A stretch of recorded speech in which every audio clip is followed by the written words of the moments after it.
My fellow Americans, I want to take a moment to address some of the hateful shit you've been talking about me. Many of you have said I am suffering from brain worms, or that I have applesauce for brains. Well, I won't mince words, so here it is. Fuck you. You're all a bunch of faggots. End of quote. Repeat the line. So enjoy President Cackles or President Booty Juice? I really don't give two fucks anymore. Biden out. Well, welcome back, ladies and gentlemen. This is the Bearable Bull here. And I got this aggressively average content for you today, as this is the merciful end to a legacy of chaos. Ladies and gentlemen, under the Biden administration, we've seen wars on numerous fronts begin. We've seen some of the greatest mental lapses mid-sentence in world history. And quite frankly, I'm gonna miss Joe. It's one of those moments where you just have to take a look in the mirror and say, things about to get spicy again. Joe Biden has had us sleepwalking into World War III and financial ruin. But now, the world is about to get very spicy. In 2 of my 3 previous videos, I've been saying constantly that Joe Biden is not your candidate for president.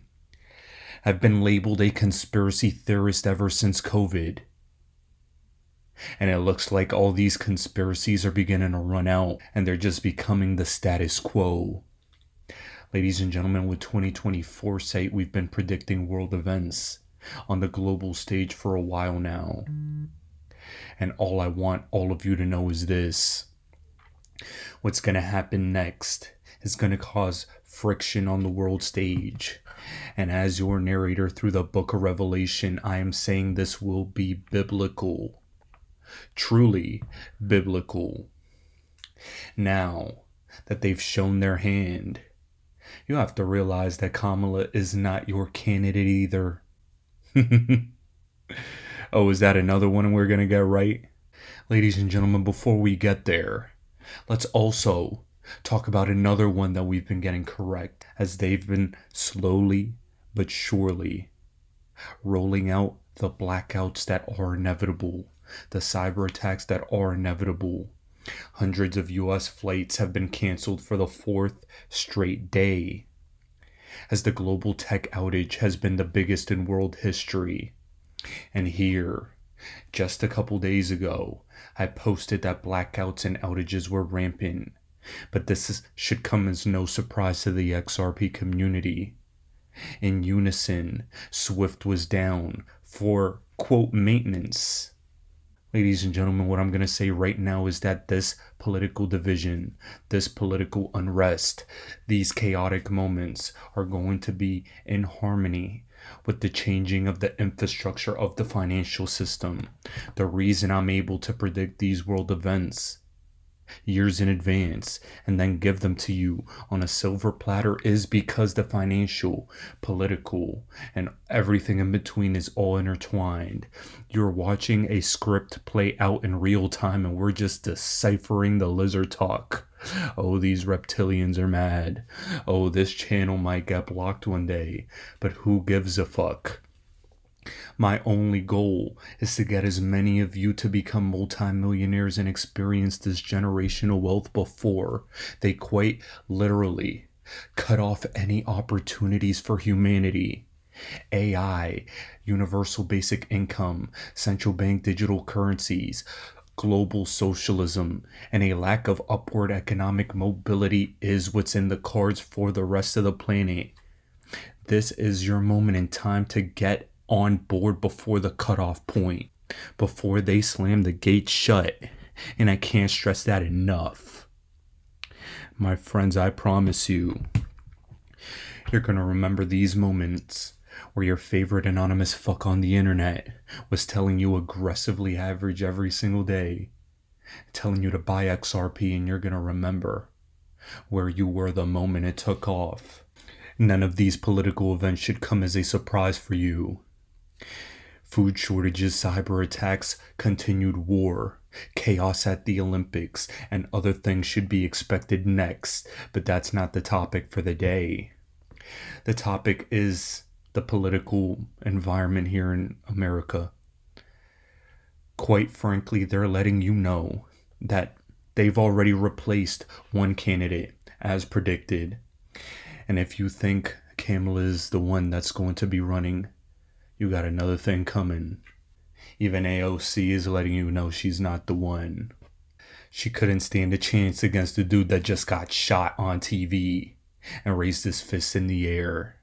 So what's going to happen next is that the person they select for you will be a juggernaut, whoever they are.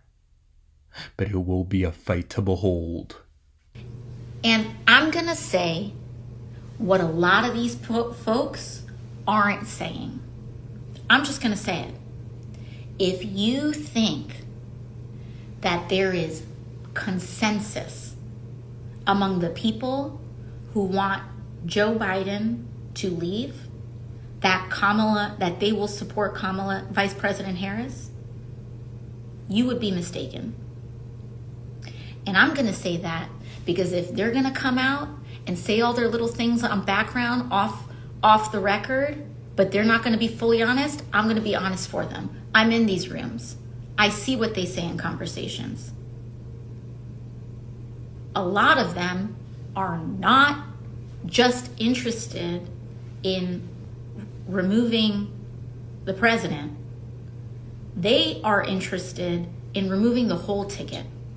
Now, guys, that was your daily dose of the political landscape for the day. As all I want you to do is to stay informed. The political, geopolitical, and financial are all going to merge to one fireworks display of a moment. And that moment, in my opinion, will be the XRP bull run.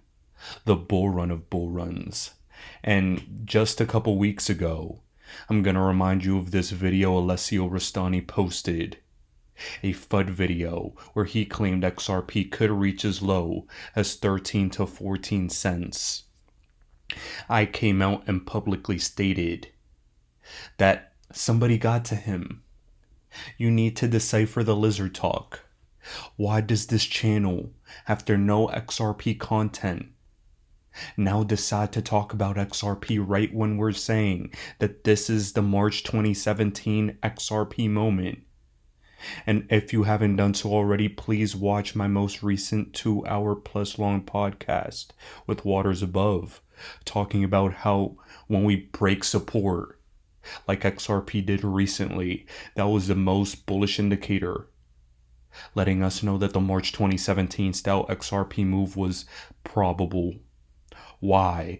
Because XRP did that exact same thing March 2017, right before it went up in value. Now we're repeating that cycle. And this was a complete FUD video right at the bottom, as now he's posted a new XRP video stating, has XRP bottomed?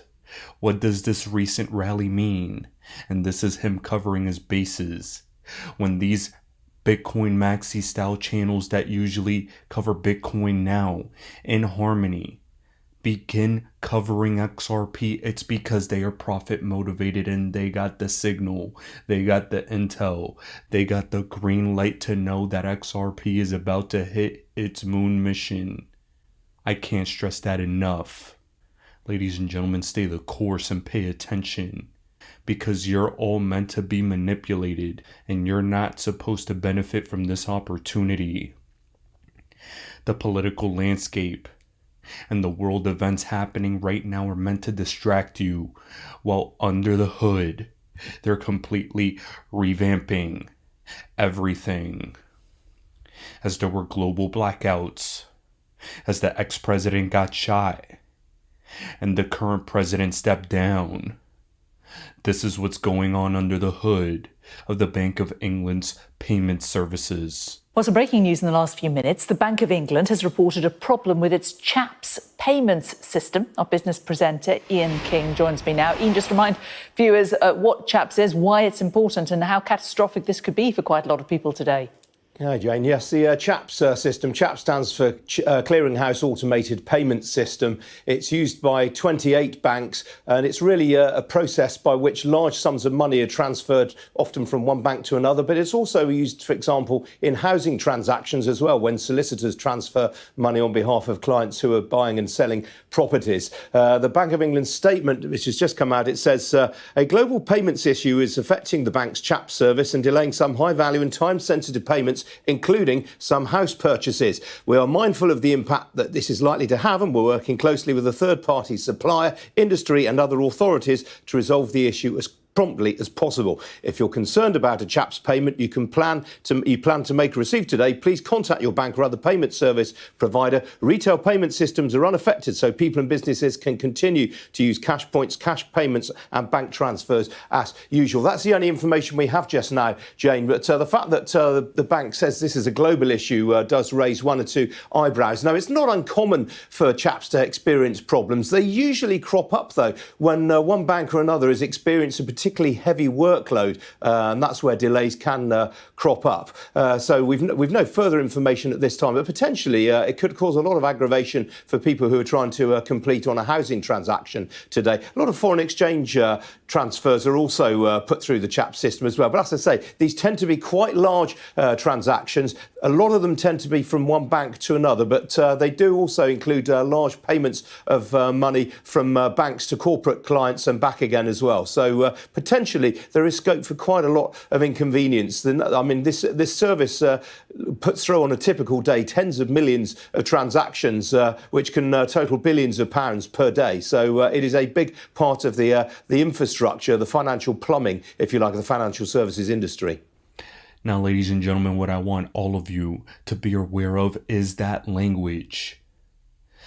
They talked about payments being the plumbing of the financial system. And remember, Ripple has called themselves the plumbers. They have called themselves plumbers. And I believe XRP was meant to unclog the financial drains of the world financial system. Why is this language universal? It's because there is a script they're all following in lockstep. None of these events happening in the world stage are random. They're all happening with perfect chaotic order. As you saw that from the Bank of England. You need to see how Russia is simultaneously creating a path forward for digital assets and blockchain adoption. The political, geopolitical, financial, and crypto worlds are all about to merge together. And at the heart of it will be XRP adoption. That payment problems are a key challenge for the Russian economy. Also highlighted that the opportunities presented by new financial technologies, stating that Russia has softened its stance on cryptocurrencies for international payments. Discussions are ongoing with business partners in various countries, including BRICS nations, to develop a new global payment system independent of Western institutions. However, the creation of such a system will take some time. In my opinion, my friends, the time is now. Here, to cap off this video for today from CNBC, Sheila Warren, the CEO of the Crypto Council for Innovation, and also formerly at the World Economic Forum, was quite literally breaking down the next steps forward for the crypto industry. Remember that roundtable where Danelle Dixon and Brad Garlinghouse from Ripple and Stellar were over here in attendance with global elites and government regulators. In this 4-minute interview, Sheila Warren breaks down the context of that interview, and I think it's important all of you listen, pay attention, as when they give you breadcrumbs, you have to open your ears to what they have to say. Ladies and gentlemen, this is the Bearable Bull here. Thanks for tuning in. As the XRP perfect storm is approaching, I will be having more interviews on my channel, day by day, step by step, breaking down what's about to come. And tomorrow, I'm going to have a powerful interview by one of the best builders, in my personal opinion, in the XRP community. It's going to be a good one, and I hope you all enjoy it. As always, guys, I appreciate every single one of you. Now I'll be back tomorrow with another video. Sheila Warren, the CEO of the Crypto Council for Innovation, was also at that meeting with the Biden administration, and I spoke with her as well to get her take on how the meeting went and what was accomplished.